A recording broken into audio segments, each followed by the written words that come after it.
Merci, Monsieur le Président. Bien, je vais tenter d'être à la fois complémentaire et synthétique par rapport à ce que vient de dire ma collègue Monique Rabin et que je partage pleinement.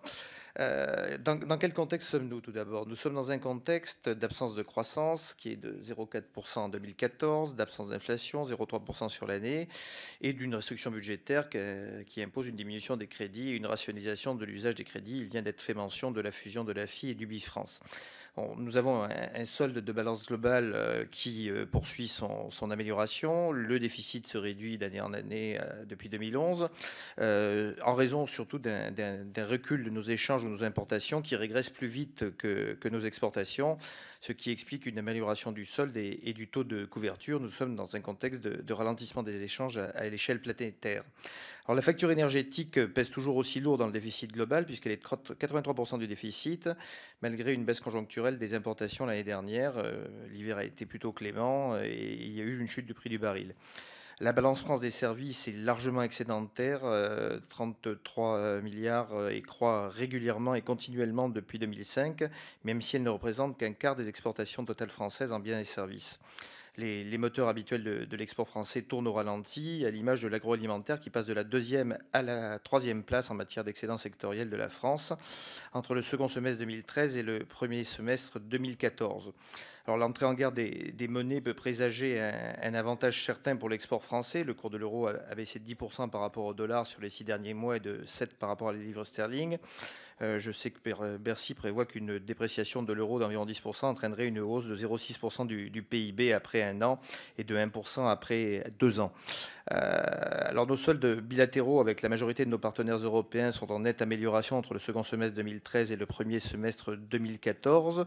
Le déficit français se réduit de 7,3% vis-à-vis de la zone euro, de 18% avec l'Allemagne, et notre excédent progresse avec l'Angleterre de 9,7%. Il semblerait donc qu'à la fois ce repli sur la consommation se soit traduit également par des réflexes plus franco-français en termes de consommation de biens et services.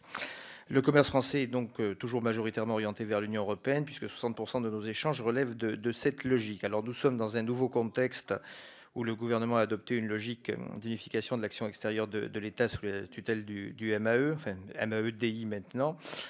Comme ma collègue Monique Rabin, j'aimerais bien y retrouver mes petits en termes de budget et d'interlocuteurs, ce qui serait peut-être plus pratique pour comprendre l'architecture et l'économie globale du secteur.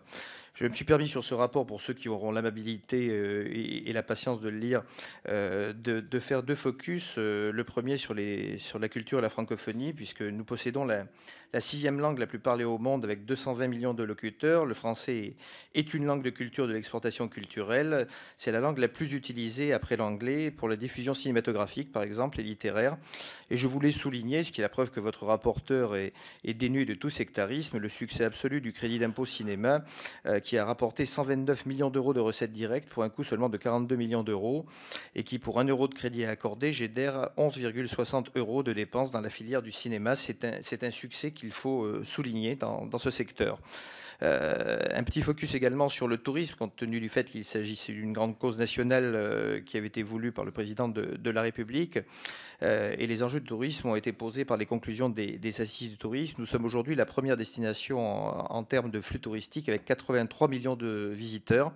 L'objectif fixé par le ministère des Affaires étrangères est de 109 millions en 2020 et de 121 millions en 2030. Ce sont des objectifs pluriannuels de la France pour se maintenir comme première destination mondiale de tourisme. Quelques remarques. Notre appareil exportateur reste très concentré sur des grands groupes et ne comporte toujours pas assez de TPE et de TI sur 3,6 millions d'entreprises françaises.